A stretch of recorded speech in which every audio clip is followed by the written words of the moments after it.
반갑습니다.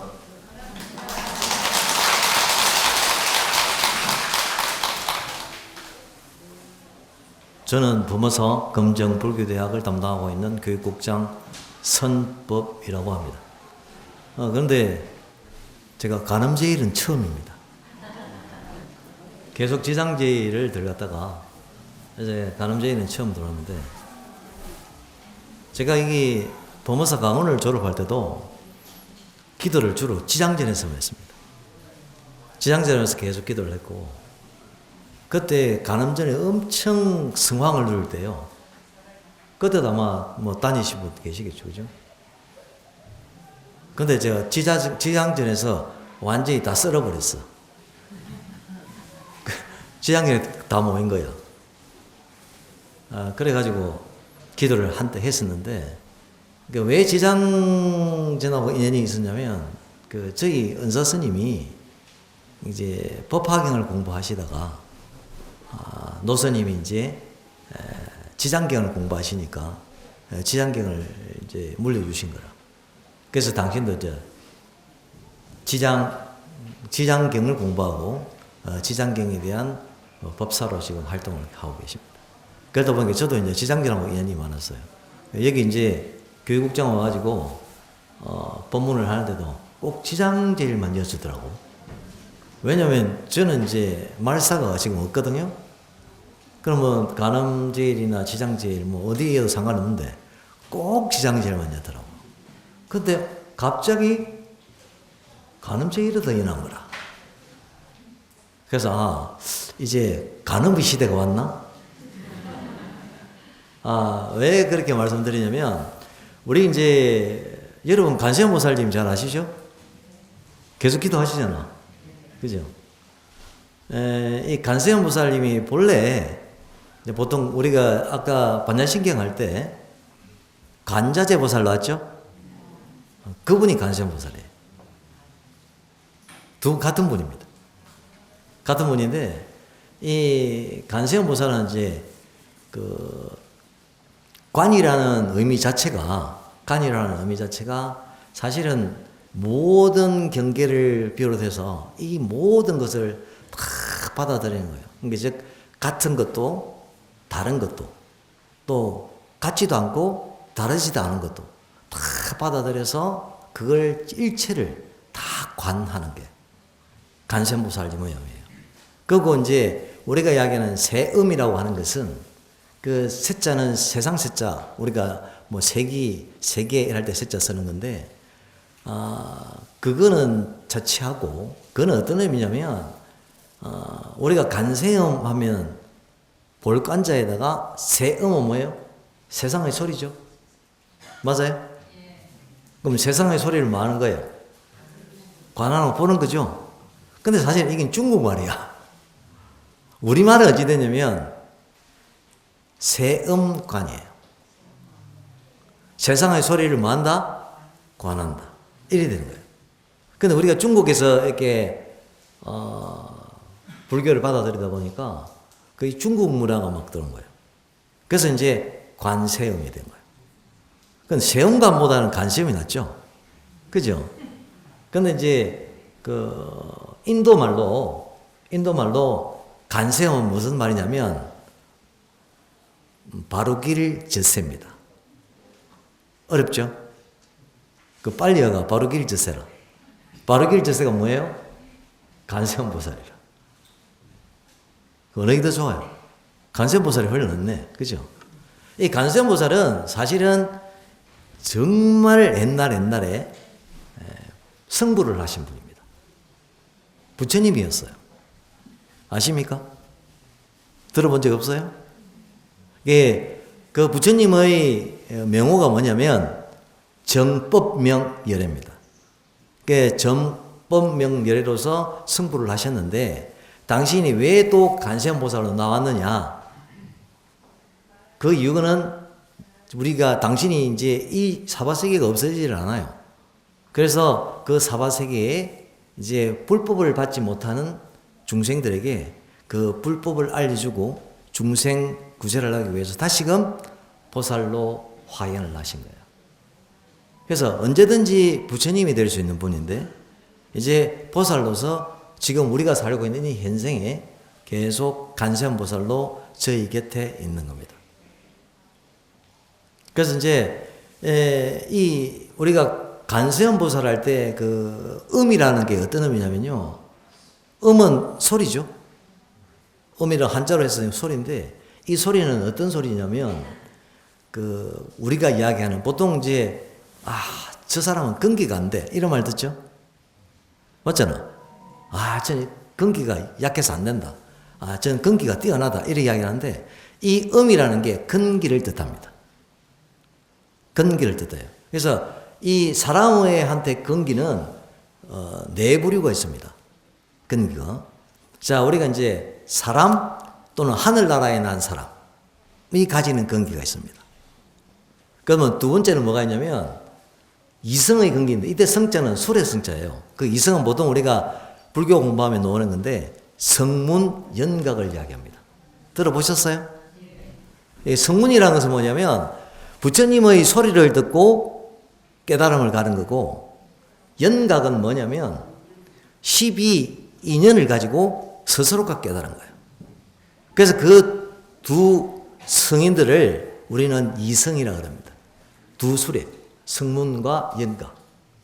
근데 이제 이게 차이가 뭐냐면 좀 전에 말씀드렸던 사람과 하늘 사람의 근기는 어떤 근기냐면 우리 이제 여러분 많이 들었을 거예요. 스님들이 법문을 할 때 항상 뭐 이야기를 주로 많이 하는 거예요. 뭐냐면 전체적인 구체적인 이름만 들어볼게요. 칠불통계라는 거 들어봤습니까? 들어봤어요?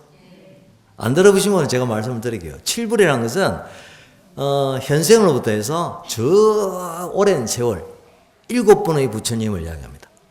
그런데 그 7분의 부처님이 뭐 첫 번째, 두 번째, 세 번째, 네 번째, 다섯, 여섯, 일곱 이것이 아니고 엄청난 세월이 지나면서 나타난 부처님들이에요.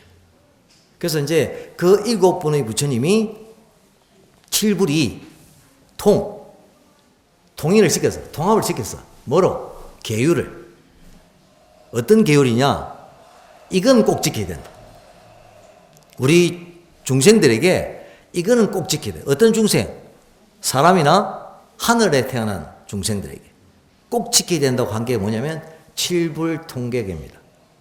그게 이제 한문으로 이야기하면 제학막작, 중선봉행, 자정기, 시제불교라고 하는 건데 이게 무슨 말이냐면 제악막작이에요. 온갖 악을 마지 마라.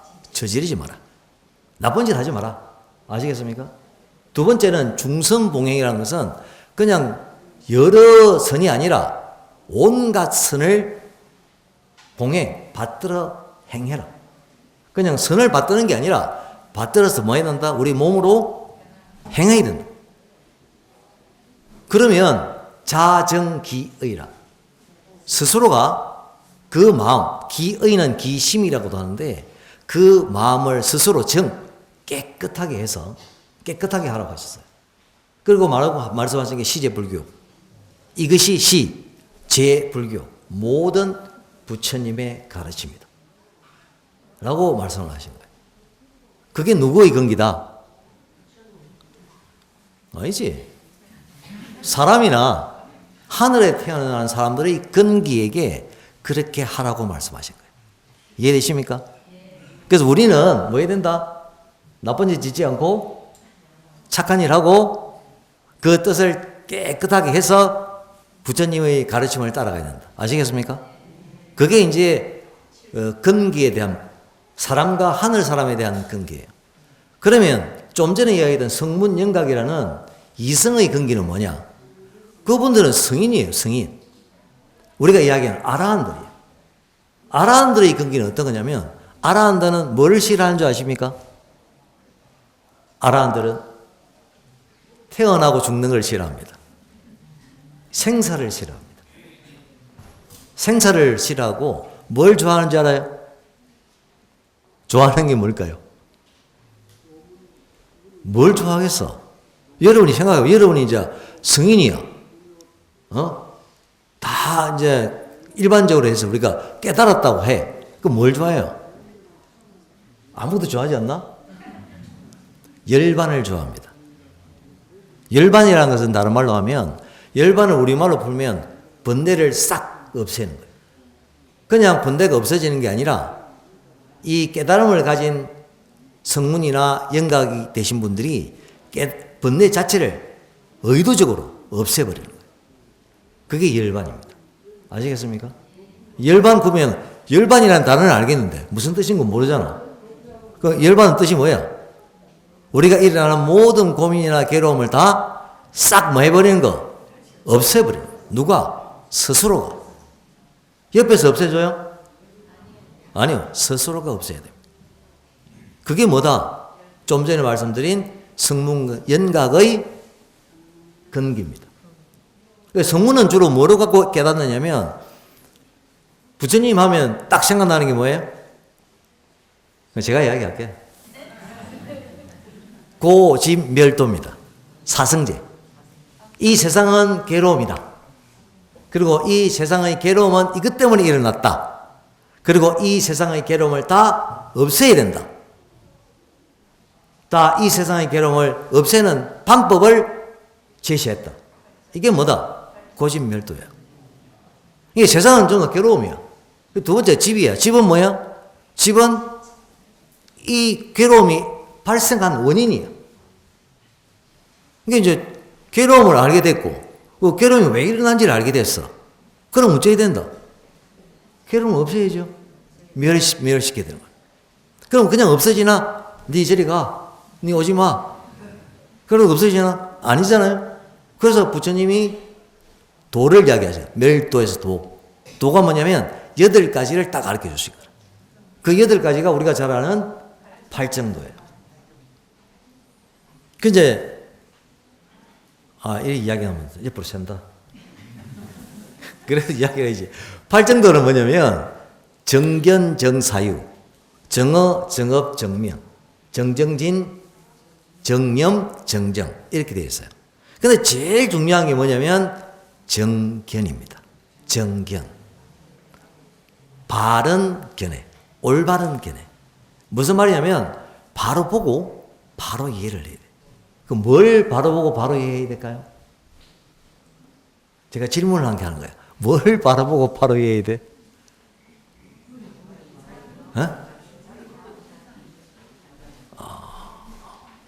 부처님은 그리 이야기 안 했어. 부처님은 정확하게 딱 제시를 했어요. 그러니까 우리 보통 이제 스님들이 팔정도 이야기를 많이 해요. 그죠? 뭐 어디서든 법문할 때 팔정도 이야기를 다 해. 그냥 그 이야기 하는데 뭘 정견해라 이야기는 안 하는 거라. 뭘 정견해라는 이야기 들어본 적 있어요? 없으니까 대답 못 하지. 알지? 했는데도 기억 못 하지 뭐. 정견이라는 것은 어떤 것을 바른 견해, 즉 보고 이해를 해야 되냐면 조금 전에 말씀드렸던 고집멸도를 이야기합니다. 그게 부처님이 딱 꼭 집어서 이야기했어요. 즉 우리가 괴로움 속에 있다. 그리고 그 괴로움이 이렇게 해서 발생했다. 그래서 이 괴로움을 다 없애야 된다. 그러면 어떻게 없애느냐? 8가지의 바른 길을 가면 없어진다. 이게 뭐다? 이게 뭐다? 정견입니다. 아시겠습니까? 각자가 우리는 보통 뭐 정견, 정사유, 정어, 정업, 정명, 정정진, 정념, 정정 이렇게 알고 있는데 사실은 다 하나하나 부처님이 대상을 이렇게 우리에게 제시했습니다. 근데 우리는 법문을 하시면서 그 이야기를 잘 안 해주는 거더라고. 내가 보니까 이야기를 해야 되는데 왜 안 하지? 다 알고 있다고 안 할까? 하여튼 경에 다 놓는 이야기입니다. 그게 이제 사실은 우리가 말씀드렸던 성문의 근기예요. 그러면 뒤에 이제 뭐 정사유 이런 건 뒤에 뭐 기회다듬 하기로 하고 넘어갑시다. 연각은 뭐냐면 연각은 어떤 근기냐면 12인연이에요. 여러분 12인연 아십니까? 모른다 치고 12인연은 첫째 무명이에요. 무명. 깜깜하면 아무것도 없어. 새카맣게 보이는 게 한 개도 없다고. 그래서 이제 사람이 이제 깜깜하게 어떤 생물이든지 아무것도 없으니까 이제 꿈틀거리기 시작한 거야. 행을 하기 시작한 거야. 아무것도 없는 데서 우리가 밤에 딱 일하면 불이 다 꺼진 상태에서 일하면 뭐예요? 뜨듬뜨듬하죠? 안 하나? 눈에서 빛이 확 나오는가? 뜨듬뜨듬하죠? 그게 행이에요. 막 움직이는 거라. 그 행을 하면서 이제 어렴풋이 알기 시작해요. 알기 시작하는 거라. 알기 시작하면서 우리는 몸이 이제 정신과 육체로 나눠져요. 그게 명색이야. 명이라고 하는 것은 정신입니다. 색이라고 하는 것은 우리의 몸이에요. 정신과 육체로 나눠져요. 정신과 육체로 나눠지니까 좀 더 세분화돼서 우리는 뭐가 생긴다 이제? 눈, 코, 귀, 혀, 몸, 생각. 육입이 생겨나요. 육처가. 안입이 설신 이가 생겨나는 거라. 그 안입이 설신 이가 딱 생겨났잖아요. 그럼 안입이 설신이가 딱 생겨나면 그 다음 뭐가 생겨나냐면 이 접촉이 생겨납니다. 이게 몸이 생겨났잖아. 몸이 생겨나니까 이렇게 뭐 너하고 건들리고 뭐 스킨십도 하고 하는 게 촉이 생겨나는 거야. 이제 촉이 생겨나면 뭐예요? 이렇게 감촉이 있잖아. 그게 거친 것도 있고 부드러운 것도 있고 뭐 좋아하는 것도 이게 잡촉이 생겨나지. 그럼 뭐예요? 느낌이 와요. 그게 다 수라 그래. 느낌이 오는 거야. 좋은 느낌, 나쁜 느낌, 아이고 기분 나쁜 느낌, 또는 뭐 즐거운 느낌 이런 느낌이에요. 그게 수예요. 그 느낌이 오게 되면 자 느낌이 좋아. 그럼 어떻게 해요? 좋아하죠. 내가 느낌이 좋잖아. 보들보들하게 아이고 이거 만지기도 좋고 내 가져야지 이거. 그게 좋아하게 되는 거라. 그럼 이게 사랑이 생기나. 애가 생겨나는 거야. 애가. 보통 그 애는 가래라 그래요. 갈자가 우리가 갈증나다 할 때 갈자 있죠? 목마를 갈자. 사랑이 목마르고 정신을 못 챙기는 거야. 그 애가 생겨나는 거야. 자, 애가 생겨나게 되면 우리는 이제 뭐 하냐? 아, 이거 너무 좋잖아? 그럼 이거 뭐예요? 내가 가져야지. 그렇지 않아요? 내가 가져야 되잖아. 호수머리 쏙 넣는 거라. 이게 취하는 거야. 집착을 하는 거라. 가지게 돼. 집착을 하게 되니까 이 집착을 하면서 우리는 뭐가 생겨나냐면 그 존재가 생겨납니다. 집착을 하면서. 집착을 하게 되니까 이건 전부 다 어쩔 수 없이 내 업이 돼버리는 거라. 좋아하고 내가 취하게 되고 취해가 가졌으니까 이제 그게 내 업이야. 업이라는 게 뭐냐면 제가 보충 설명을 해드릴게요. 업이라는 것은 딱 다른 것이 아니고 우리가 생각을 해서 행동으로 옮기는 거. 그게 뭐다? 업이에요. 근데 내가 딱 봤어. 야, 저 황금 덩어리를 가 있어. 저걸 내가 가져갈까? 훔쳐갈까? 업이야, 업 아니야. 이건 업이 아니야. 생각만 한 거는 업이 아니야. 우리가 신구의 삼업이 있지만 그것들을 행동으로 옮겼을 때에 업이 되는 거예요. 그래서 이제 그런 업이 유한 존재가 생겨나요. 그 존재가 업이 생기잖아. 업이 생기면 그 다음 뭐가 생길까?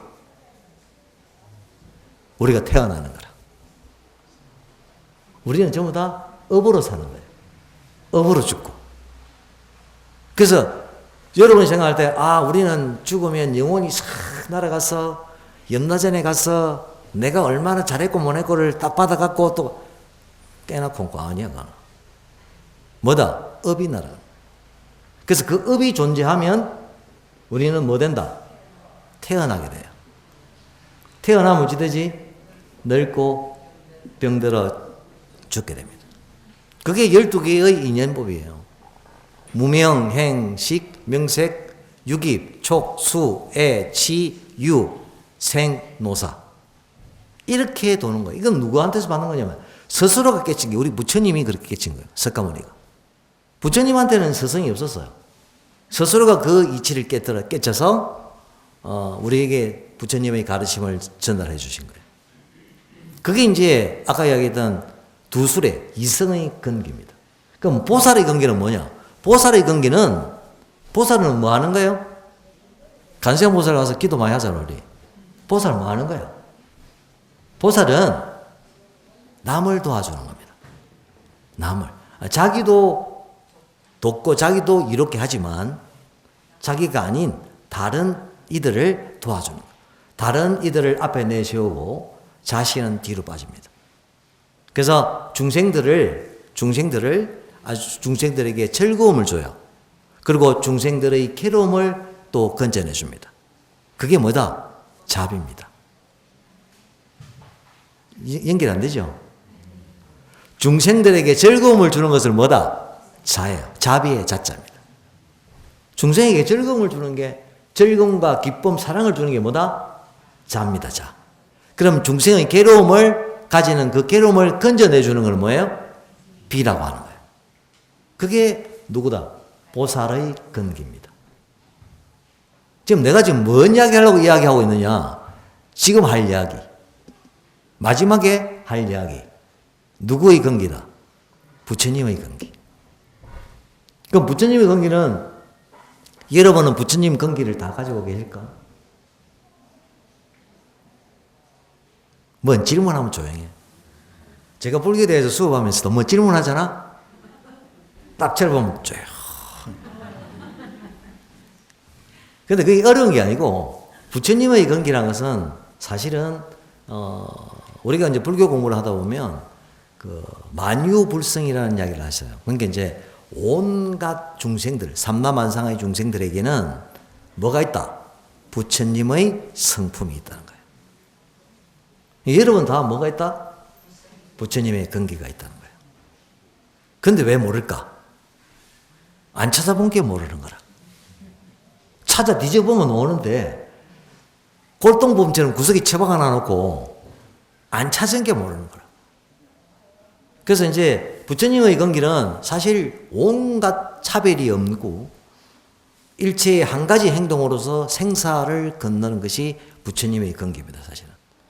그래서 이제 우리가 얘기할 때 부처님의 근기는 뭐 많은 사람이 가지겠느냐 생각하지만 사실은 조금 전에 말씀드린 것처럼 부처님 근기는 모든 사람들이 다 가지고 있습니다. 그게 어디 놓냐면 이게 이제 공부를 좀 해야 되는 게 나와요. 여기 전부 다 간음전 기도해요? 솔직하게 다 간음전 기도해요? 아, 그렇습니까? 아, 내가 왜 이야기하냐면 부처님의 법이 사실은 이제 암시와 하음시와 아음시와 방등시와 반야시와 법화혈반시가 있어요. 5개로 나눠지는데 거의 49전을 쓰셨어요. 부처님의 법을. 그래서 우리가 이제 해인서 가면 84,000대장경이 있죠. 부처님이 다 설한 거라. 이제 그건 이제 수치적인 것은 우리가 대표적으로 이야기하는 거고. 그래서 그렇게 많은 경전을 설하셨다. 그런데 그게 순서가 있어요. 순서가. 자, 왜 순서를 이야기하는지 말씀드릴게요. 맨 처음에 당신이 깨달음의 보리수 나무에서 깨달아서 이게 당신을 딱 깨닫고 나니까 이거 가만히 생각하니까 이걸 설해줘야 되겠는데 들을 사람이 없는 거라. 들을 이가 없어. 왜요? 어려워서? 아니야. 당신은 이제 딱 보니까 이거 내가 당신이 출가할 때 이유가 뭐냐면 인간들이 이거 뭐 태어나고 병들고 늙고 죽고 이걸 계속 반복하는 거라. 그래서 이걸 끊어야 되겠다 라고 해서 출가를 하신 거라. 윤회를 끊으려고. 출가를 딱 하셨는데 공부를 다 끝났어. 딱 끝나고 보니까 이거 내가 이야기할 게 아니라 해도 못 알아듣는 거라. 그런데 이제 제석천은 어디 있냐면 우리가 이제 우리 세계가 3개로 되어 있습니다. 3개라는 것은 뭐냐면 우리가 사는 게가 6개입니다. 6개. 하고 싶어서 막 생각하는 세계. 그 다음에 이제 위에가 이제 그 다음 하늘이 진짜 하늘이 3개입니다. 3개. 물질로 다 되어 있어요. 그 다음에 그 위에 하늘이 무색개입니다. 그러니까 물질도 없고 아무것도 없어요. 이게 이제 우리의 3개입니다. 그 이제 3개에서 6개의 대장이 누구냐면 제석천이에요. 그 이제 제석천이 내려와서 부처님한테 법을 청합니다. 부처님이 깨달으신 이치를 저에게 알려 주세요. 그 부처님이 아무 소리 안 해요. 뭐 포즈도 안 잡아. 니 왔나? 안 왔나? 그것도 없어. 이 제석전이 누구냐면 보통 우리가 일반적으로 이야기할 때 이제 우리가 이제 종교가 많죠. 이제 기독교, 크리스찬 이쪽이 사실 제석전입니다, 사실은. 그게 완전히 하늘도 아니야. 이제 그분이 왔을 때는 아무 소리를 안 하셨는데 진짜 하늘 세 개의 범천이 내려와서 부처님한테 법을 청합니다. 법을 청하니까 그때에서 당신이 그 법을 당신이 설법을 해주겠다고 허락을 합니다. 허락을 해서 어디를 딱 먼저 가느냐? 하늘로 올라갑니다. 지상에 생각 아니에요. 하늘로 딱 올라가. 하늘로 딱 올라가지고 부처님은 실존 인물이야 아니야? 에? 신이야? 부처님은 인간입니다. 인간이고 실제적으로 존재했던 분이고 그게 하늘로 올라간 거야. 이게 이해하면 이거 무입지도 아니고 어찌 하늘로 가지? 하늘로 가셨어요. 하늘로 올라가서 욕계, 색계, 무색계의 모든 천인들을 불러서 당신이 법을 설합니다. 그래서 열심히 법을 설했어. 며칠간? 21일간 법을 딱 설인 거야. 알아듣는 애가 없어. 아무도 못 알아듣는 거야. 근데 딱 두 사람 알아들어. 당신을 시봉해서 올라갔던 보살이 있어요. 이게 하늘나라에 와서 시봉으로 놓은 거죠. 깨달은 분이 되니까. 그게 누구냐면 문수보살하고 보현보살이에요. 문수보현이 그걸 다 깨달은 거야. 문수보현이 깨달았는데 나는 아무도 모르는 거라. 그래서 부처님이 이제 내려오신 거야. 그래서 내가 깨친 이치를 이게 우리 중생들한테 알려주시려고 하지만 하늘도 다 중생입니다. 알겠습니까? 여러분이 생각할 때 인간만 중생이 아니고 하늘도 중생이. 그래서 그 중생들한테 알리기 주면 어떻게 해줘야 되겠나를 생각하셔가지고 당신이 이제 어디를 가시냐면 바라나시에 녹야원으로 갑니다. 녹야원이라는 아주 풀 있고 거기 사슴들이 막 이게 사슴 녹자예요. 사슴들이 이렇게 막 그늘은 정원이 있었어요. 거기에 이제 당신을 시봉하는 5 비구가 있었습니다. 그 5 비구가 뭐냐면 자기 정반의 왕이 아버지가 아들한테 붙여준 거예요. 보디가드로. 형제들하고 붙여준 건데 이제 이 형제들이 이제 부처님을 무시하고 도망간 거라. 본께는 수행하라는 게 수행도 안 하고 와서 모욕도 하고 죽도 묻고 저기 수행자가 지금 완전히 골 때리는 놈이더라. 욕 쎄까빠지 하고 간 거야. 실패자니 패배자니 구고. 갔는데 이제 부처님이 거기 간 거예요. 맨 처음에 이제 당신 서성 2분을 생각했는데 그 2분은 다 이제 입적하시고 돌아가시고 없어가지고 이제 당신을 시봉하는 5 비구를 찾아갔어요. 5 비구를 찾아가니까 부처님이 딱 서서 걸어와. 근데 부처님의 모습이 어떻겠어요? 그냥 내가 시시시 걸어가는 거야? 부처님은 완전히 몸에 후광이 전신을 다 둘러쌉니다. 그래서 부처님이 온다는 느낌을 받고 약속을 해서 보지도 말자. 근데 자연히 눈이 돌아가는 거야. 부처님한테로. 그러니까 부처님이 완전히 후광 속에 쌓이는 거고 그대로 부처님에게 삼배의찰을 합니다. 그래서 부처님이 이제 거기서 사실은 이제 아함경을 가르칩니다. 아함실에서. 아함실이라는 것은 다른 게 아니고 그 전성이랍니다. 전성. 우리말로 하면 빨리어 하면 아감이라고 하는데 아감이가 뭐냐면 법을 전하는 거예요. 전성. 법을 전해서 물려주는 거. 전성이 아함경이에요. 그래서 아함경 내용이 아까 이야기했던 성분들에게 고진멸도의 의미를 전해줍니다. 그래서 그 아함경이 4가지 경전으로 되어 있어요. 장아함경, 중아함경, 그 다음에 상응아함경, 또 정일아함경 이렇게 4가지로 있는데 그 아함경을 전해주시고 그 뒤에 12년 지나고 나서 8년 동안 방등경을 설었어요. 방등경이라는 것은 아주 평범하고 대선 경전이에요. 여러분이 잘 아는 경전이에요. 여러분 아는 경전 뭐 있어요? 내가 이야기하지 뭐. 성만경이 있고 또 잘 아는 경이 또 있어요. 능엄경. 그리고 유마경. 이런 것들이 뭐다? 방등경에 속해요. 뭐 대직경, 뭐 대방등 열애경 이런 게 있지만 우리가 잘 아는 게 그거예요. 사실 원가경이나 능은경이나 유마경이나 성만경 이런 것들은 우리가 잘 아는 것들이에요. 그게 이제 방등시 8년간 설하신 거예요. 그건 주로 뭘 이야기하냐면 대성을 이야기해요. 대성. 대성은 뭐냐면 소성은 뭐냐면 나를 이룩해서 열반에 드는 거고 대성을 공부하는 것은 뭐냐면 나뿐만 아니라 내 아닌 다른 일을 위해서 법을 전해주는 거예요. 그게 대성이에요. 그러고 나서 이제 22년, 다음 22년을 뭘 설하셨냐면 반야경을 설하셨어요. 반야경을 설하셔서, 반야경은 뭘 다 이야기했냐면 모든 이제 그 대성에 대한 이야기를 완전히 집약해서 말씀을 하십니다. 그리고 이제 마지막 8전을 뭘 설하시냐면 내가 아까 물어본 게 이것 때문이에요. 간음전에서 다 기도하십니까? 라고 물어본 게. 간음전에서 쓰는 경이 뭐죠? 간음전에서 어떤 경전을 읽죠? 법화경? 근데 법화경을 읽지는 않잖아. 확실히 해야지. 간세음 보살 보문품을 읽는 거예요. 이 간세음 보살 보문품이 어디 나오냐?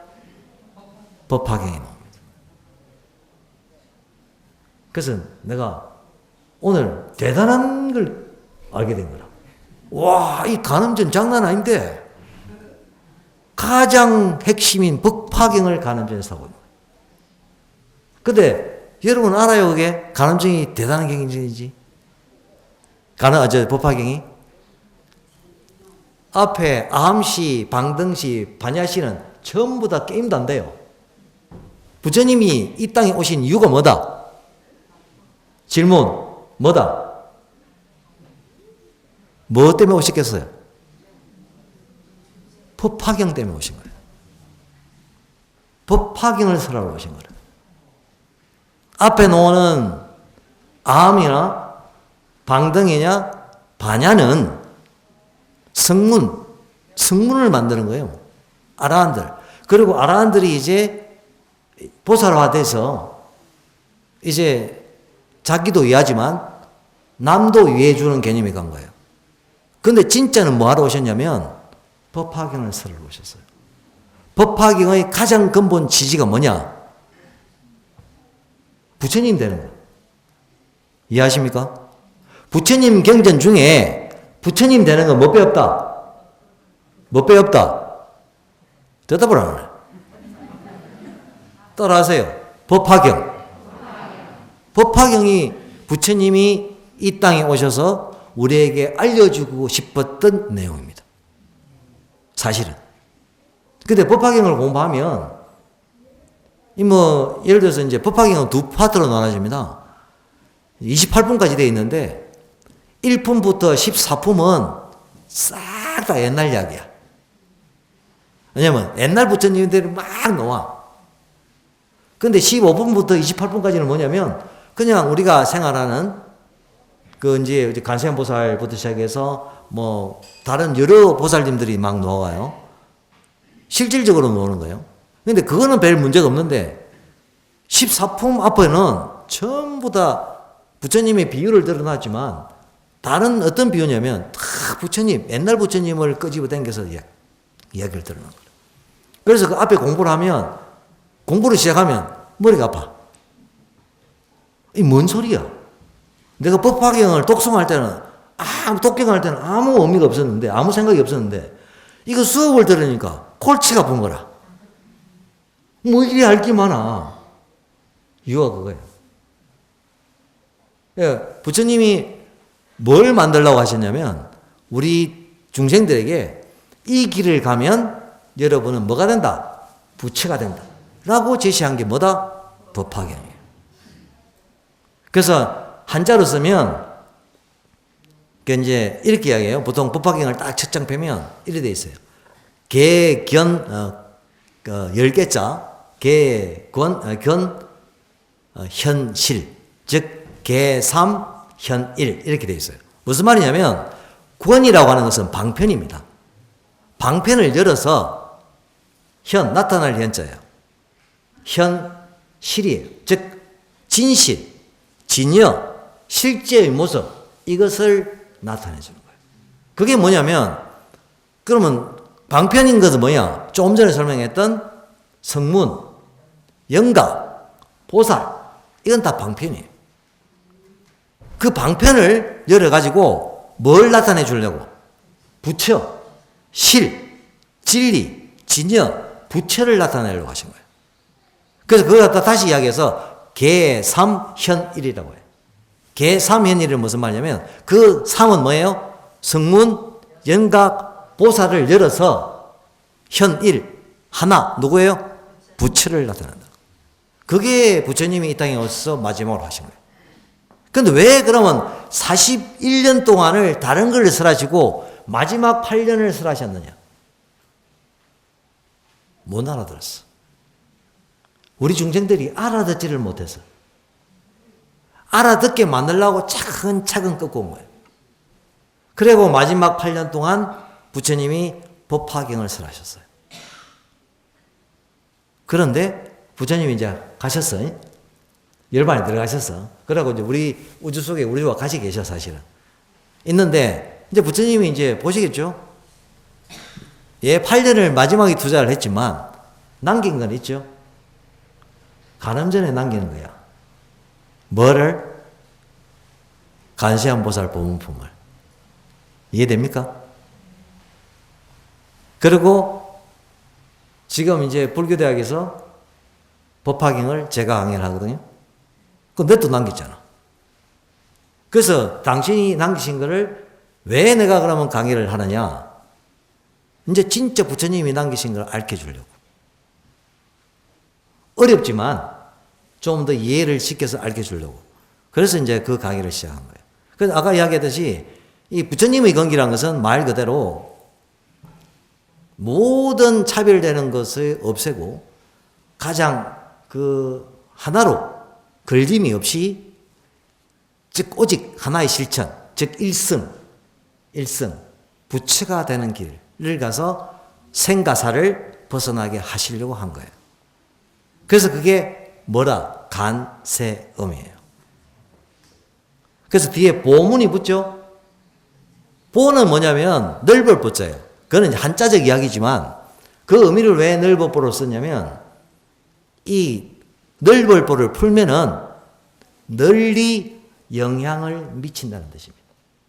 즉 무슨 말이냐면 우리가 모든 부처님이 말한 법은 무량합니다. 그 무게나 양을 헤아릴 수가 없어요. 무량하지만 그 법도 사실은 그 사익경이라는 경이 있어요.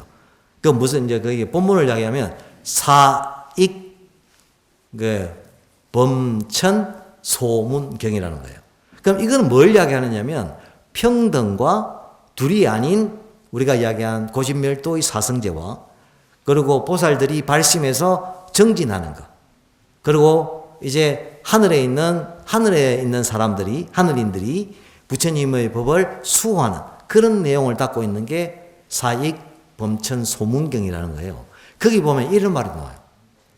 온갖 법은, 만법은 그릇됐다. 잘못됐다. 또 온갖 법은 바르다. 라고 이야기했어요. 그래서 온갖 법은 그릇되기도 하고 온갖 법은 바르기도 하다. 라고 이야기했어요. 그거 좀 이상하지 않나요? 불법인데 왜 잘못되고 불법인데 어떻게 바르고 두 개가 혼용하죠? 그 무슨 말이냐면 부처님은 그 말을 하셨어요. 마음을 바로 쓰지 않으면 그 법은 그릇되고 마음을 바로 쓰면 그 법은 바른 법이 된다고 하셨어요. 그게 얘기하는 그거예요. 그 보라는 마음이 그거예요. 만약 우리가 널리 두루 영향을 미치는 것이 온 세계에 다 퍼지지 않으면 치우치게 되는 거죠. 퍼지지 않으면 이거는 뭐예요? 치우친 법이 되는 거고 온 누리에 이게 영향을 미쳐서 다 퍼지면 온전히 완전히 갖춘 법이 되는 거예요. 그래서 그 말씀을 하신 거예요. 온갖 법이 그릇되기도 하고 온갖 법이 바르기도 하다 라고 말씀을 하신 거예요. 그럼 문이란 건 뭐냐? 문이란 것은 우리가 문자가 뭐예요? 문자죠? 문은 뭐예요? 들락날락 하는 거잖아. 맞습니까? 들락날락 하는 거예요. 이게 문을 왜 쓰냐면, 왜 문이라고 이야기하냐면, 우리가 이제 공부를 하다 보면, 우리 반야신경에 보면 그건 뭐죠? 색적시공, 공적시세. 뭐죠? 그 의미야. 왜냐면 공이라는 의미는 뭐예요? 텅 비었다는 거예요. 텅 비었다. 그럼 텅 비었다는 건 뭐예요? 실체가 없다는 겁니다. 알겠습니까? 그러면 우리는 어떻게 봐요? 우리가 실체가 없다고 생각하는데 부처님이 말씀에 공이다. 텅 비었다. 실체가 없다. 이렇게 공부를 해요. 그런데 또 보면 이렇게 돼 있어. 이 사물은 실체한다. 실체가 있다. 그럼 이건 참말이에요? 거짓말이에요? 여러분이 생각할 때 실체가 있다. 또 물어보면 대답하지. 그 실체가 없어요. 근데 실체가 없는데 우리는 실체가 있다라고 가상을 하는 거야. 야, 내가 이럴 줄 알았다. 이 큰일이라. 내가 내 이야기에 빠지면 시간 가는 줄 몰라. 그래서 이제 실체가 없는데 우리는 있다고 해요. 그럼 그게 뭐예요? 가짜죠? 맞습니까? 실체가 없는데 우리는 있다고 해. 그럼 가짜라. 그래서 우리가 실체가 없다는 공과 또 실체가 있다라고 하는데 가짜인데 없는데 있다고 하는 거와 그걸 갖다가 한자로 해서 공 또는 가 이렇게 해야 합니다. 그래서 실체가 없으니까 공이고 그런데 실체가 없는데 있다고 하니까 가짜예요. 그래서 공과 가가 사실은 하나입니다. 사실은. 공부를 하면. 그래서 진여로 가서 통하는 거예요. 즉 다 통한다는 거예요. 텅 비어 있는 거나 아니면 우리가 가득 찼다고 하는 거나 사실은 다 없다는 진여라는 걸 알게 되는 거예요. 그래서 그 문이라는 의미가 나온 거예요. 그래서 간세음보살 보문품이 탄생한 겁니다. 시간이 돼서 더 이야기를 내가 사실은 이야기를 해주려 했어. 이야기도 하지만 여러분 봉정암 한번 가보셨죠? 봉정암 밑에 암자가 뭐 있죠? 오세암 있죠? 저 밑에서는 영시암이 있고 영시암은 길에 있고 산길에 있고 저 올라가서 내려가면 뭐예요? 오세암이 있어요. 오세암 이야기를 하려다가 그럼 꽉 줄이세요. 꽉 줄여가지고. 이 오세암이 언제 오세암이 됐냐면 고려시대 때 됐습니다. 이제 그 오세암의 본래 이름이 뭐냐? 간음암이에요. 본래 이름이 간음암이에요. 본래 이름이 간음암인데 이게 이제 왜 오세암이 됐냐면 여기 나오는 스님이 여러분 이 스님 이야기하면 또 잘못 생각하고 싶어서 그 스님 아닙니다. 시대가 언제? 고려시대입니다. 지금 시대가 아니고. 고려시대 때 설정스님이에요. 이름 같은 분들 많습니다. 설정스님이 그 당시에 간음암에 계셨어요. 그래서 기도를 막 하고 이제 잠을 잤어. 잠을 잤는데, 아니, 그건 아니고. 그러니까 이제 잠을 막 잤는데, 이제 꿈에 오색 구름으로 정말 아름다운 미인이 슉 나타난 거야.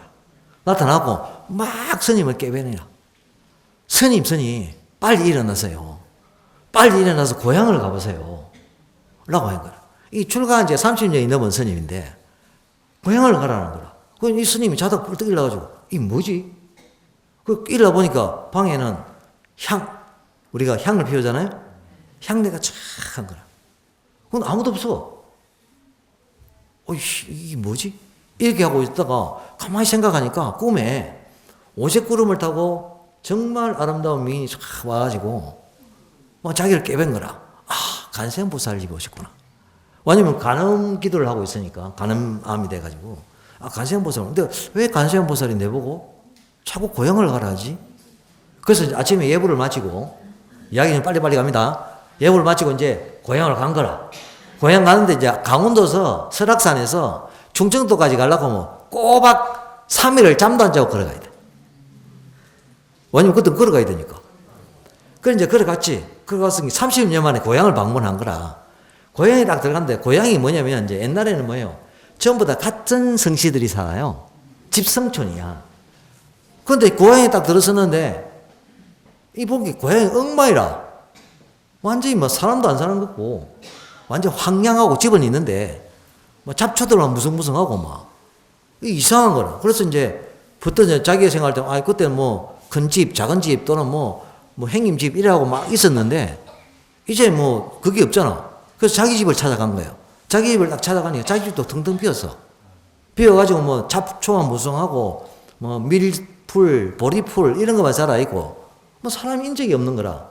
문을 열고 들어가면 옛날 같으면 이제 아버지가 아이고 우리 아들 왔나 하고 뛰어놓을 건데 형이나 누나나 아무도 안 나오는 거예요. 그래서 왜 이곳을 부처님이 관세음보살님이 나를 보냈지? 이리 생각을 하고 잠시 앉아있어요. 잠시 눈을 감고 앉았는데 지나가던 이제 아랫마을 사람이 이제 그 마을이 이제 거대했으니까 지나가다 본 거라. 아이고 그 스님께서 시주를 잘 모셨네. 지금 이제 마을 다 없어졌는데 그 시주 마요. 어떻게 된 겁니까? 물으니까 얼마 전에 계질이 돌아가지고 마을 식구들이 다 죽은 거라. 싹 다 죽은 거라. 근데 딱 한 사람이 살아있어. 그게 3살짜리 어린 남자아이예요. 근데 당신의 집성촌이다 보니까 조카뻘이에요. 그래서 이 조카를 이제 관세음보살이 이 조카를 듣고 와서 대를 이어서 이제 이 집의 대를 이어라 이런 줄 알고 이제 조카를 얻고 이제 사락사락 돌아왔어요. 돌아와서 이제 이 애가 이제 얘한테 이제 이 애가 와서 어린데 이게 생각을 잘 하셔야 돼요. 3살 지금 3살이 아닙니다. 옛날에는 몇 살 때 결혼했는지 압니까? 15, 16에 결혼했어. 13살에도 하고. 그 5살이면 그 절반이야. 그러니까 그렇게 생각하셔야 된다고. 그래서 이 애가 이제 3살이니까 이제 좀 가지. 그래가 얘가 산짐승도 겁내지도 않고 다람쥐하고 잘 놀고 스님 말도 잘 듣고 그리고 아침 저녁 예불 들어가면 따라서 예불도 하고 연불도 곧잘 해. 그래갖고 이제 같이 이제 생활을 했어요. 그래갖고 이제 한 세월이 한 2년 넘어 이렇게 지났어요. 지났는데 이제 가만히 보니까 늦 가을이 돼가지고 이제 식량을 겨울 때거리를 이제 구해야 되는 거라. 그거 없으니까 여름 아침에 오세하면서 때거리가 없잖아요. 그럼 저 밑에 마을에 가야 돼. 그 양양으로 넘어가야 되는 거라. 양양 넘어가서 이제 그 시주를 받아와야 되는 거라. 그러다 보니까 이제 애가 5살짜리 애를 이 암자기 놔놓고 가야 되는 거라. 그 걱정이 돼가지고 이제 불렀어. 내가 이리 가야 되니까 니는 밖에 나가지 마라. 나가지 말고 무서우면 관세음보살 관세음보살 많이 읽어라. 그러니까 이 꼬마가 목탁을 드는 거래. 그러니까 목탁 치면서 정근하는 걸 하니까 목탁을 딱 들더는 거야. 그래. 목탁 치면서 있어라. 이제 왜냐면 이제 가서 바로 올 거니까. 근데 혼자 또 얻고 갈 수가 없으니까 먼 길을, 산길을. 우리 가보면 엄청 길이 험하거든, 사실은. 지금은 많이 좋아졌지만. 그래서 당신이 양양을 간 거라. 근데 양양을 가다 보니까 시간이 많이 걸려가지고 거의 어스름할 때 도착을 해요. 그래갖고 이제 시주를 받았어. 받아갖고 이제 이 집, 저 집 가서 이제 시주를 받다 보니까 이제 날이 어두워진 거야. 어두워져서 이제 조카 혼자 있으니까 이제 보따리사 가려니까 이제 마을 사람들이 아이고 스님, 너무 깜깜하고 가면 산짐승도 있고 바람도 너무 차고 하니까 내일 그냥 세보게 가십시오. 그래서 가만히 생각하니까 그런 것 같아서 조카가 걱정은 되지만 갈 수가 없다 생각하고 이제 하룻밤 쉬기로 했어요. 하룻밤 딱 자고 일어나니까 눈이 엄청 온 거라. 눈이 그 처마고까지 오는 거야. 이제 꼼짝을 못 하는 거지. 그러면 양양에서 눈이 와서 설악산 끝난 거지. 말을 할 수 없는 거라. 그럼 이제 갈 수가 없지. 그래서 이제 그 세월을 그어서 보낸 거예요. 몇 번 가려다가 돌아오고 가자 돌아오고 그랬는데 그러다가 이제 이 고민 스트레스를 받아갖고 식음을 좀 배우고 앞에 들어 누운 거라. 이 스님이 아파트를 놓가지고 이제 이렇게 마을 사람들이 이게 시봉을 해서 자 밥도 공양도 주고 이제 좀 나서서 이제 낳고 있는데 그래도 다시 시도를 한 거야. 가려고 한 달이 너무 지나본 거야. 그래서 이제 한 달 넘으면 이제 혼자 있는 거라 지금. 뭘 하루 만에 간다 했는데 그러니 걱정이 얼마나 되겠어 삼촌이 스님이지만. 그래서 이제 다시 나가려 해도 안 돼가지고. 그래서 이 사람이 이제 완전히 우울증이 걸린 거예요. 가지를 못하니까. 그게 이제 그 좋던 대청봉도, 그 좋던 소청봉도 너무 야속한 거라. 그리고 또 자기에 대한 야속한 거라. 내가 공부를 더 열심히 딱 했으면 이 자연의 변화를 싹 아는 해안을 가졌을 건데 그 해안을 못 가지고 보니까 애를 그렇게 놓치고 온 거라. 그래갖고 이제 더 몸져 누운 거라. 몸져 누워가지고 이제 옆에서 간호를 막 해줘서 이제 기운이 좀 돌아오고 이랬는데 그리고 세월이 지나간 거라. 그리고 이제 그 겨울이 싹 지나가고 이제 봄이 싹 오기 시작한 거라. 그럼 설악산도 변하잖아요? 그래서 이제 좀 아파도 가야 되겠다. 그래서 나서서 이제 올라온 거예요. 올라와서 이제 산길 올라와서 싹 보고 이제 원래 이제 오세하면요 위에 있지 않아요. 어디 있죠? 골짜기에 있어요. 올라가다가 내려와야 돼 다시. 가보셨죠? 그 골짜기를 내려가야 되는 거예요. 위에서 딱 보니까 절이 보이는데 가늠함이 보이는데 거기서 아주 상스러운 빛이 하늘로 쫙 올라가고 있는 거야. 그래서 뭐 여러 가지 생각이 들었겠지. 그래서 막 급하게 산을 내려간 거지. 그쪽으로 골짜기로 뛰어내려가서 이제 법당 앞에 이제 대웅전 앞에 딱 가는데 거기서 아름다운 여인이 오색 치마를 입은 여인이 싹 나타나서 하늘로 샥 올라가 버리는 거야. 그래갖고 뭐 그 멈칫했다가 법당 문을 팍 열은 거야. 열자마자 꼬마가 스님 구고 뛰어놓은 거야. 스님 구고. 그게 이제 깜짝 놀랐지. 스님은 아가 뭐 이상하게 세월이 그리 지났는데 최소한 2달 넘어 지났는데 이 아가 뭐 스님 구고 뛰어놓으면 깜짝 놀란 거지. 놀라서 보니까 스님이 무서우면 관세음보살 막 불러라 해서 막 부르니까 관세음보살님이 왔어. 같이 놀아줬다고. 그 같이 놀다가 관세음보살이 이제 스님 오니까 올라간 거라. 그래서 이제 이 암자를 이 스님이 가늠함이라 하지 않고 오세함이라 하는 거라. 그 오세함의 뜻이 두 개야. 하나는 5살짜리 동자가 그 절을 지켰다는 의미에서 오세함이고 또 하나는 5살 된 동자가 불법을 다 깨쳤다라는 것을 이루는 거예요.